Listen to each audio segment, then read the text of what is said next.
ನಮಸ್ತೆ ಸ್ವಾಮಿ. ನಮಸ್ತೆ ಅಪ್ಪ. ಬಾ.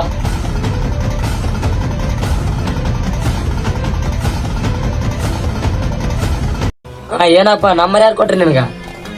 ನಮ್ ದೋಸ್ತಿನ ಮಾವ ನಂಬರ್ ಕೊಟ್ಟಿದ್ದ ಸ್ವಾಮಿ. ಅದ್ ಮೊನ್ನೆ ನಾನೇ ಫೋನ್ ಮಾಡಿದ್ದು, ಅದಕ್ಕೆ ಬಂದಿನಿ ಸ್ವಾಮಿ.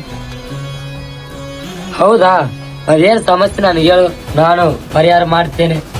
ಏನಿಲ್ಲ ಸ್ವಾಮಿ, ಅವ್ನ್ ಬಂದು ಒಂದು ವಾರ ಆಯ್ತು. ಫಸ್ಟ್ ಮನೆ ಬಾಡಿ ತಗೊಂಡ, ಒಂದು ತಿಂಗಳಾದ್ಮೇಲೆ ಪ್ಲಾಟ್ ತಗೊಂಡ. ಇನ್ನ ಮುಂದೆ ಏನೋ ಮಾಡಕತ್ತಾನ, ಅದು ಆಗಲಾರ್ದಂಗ ಏನಾನ ಮಾಡಿ ಸ್ವಾಮಿ. ಹೌದಾ? ಒಂದ್ 5 ಐಟಮ್ ಹೇಳ್ತೀನಿ, ತಗೊಂಬರ್ಬೇಕು. ಬರ್ತೀನಿ ಸ್ವಾಮಿ. ಅದೇನಂದ್ರೆ ಕುಂಕುಮ, ಭಂಡಾರ, 9 ನಿಮ್ಮಕಾಯಿ, ಉದಿನಕಡ್ಡಿ, ತೆಂಗಿನಕಾಯಿ ಇವೆಲ್ಲ ತಗೊಂಡು ರಾತ್ರಿ ನಾಳೆ 12 ಗಂಟೆಗೆ ಬರ್ಬೇಕು. ಆಯ್ತು ಸ್ವಾಮಿ. ನಾನು ಏನ್ ಹೇಳ್ತೀನಿ ಅಂದ್ರೆ, ಯಾರು ಕಣ್ಲಾರ್ದಂಗ ಬರ್ಬೇಕು ನೀನು.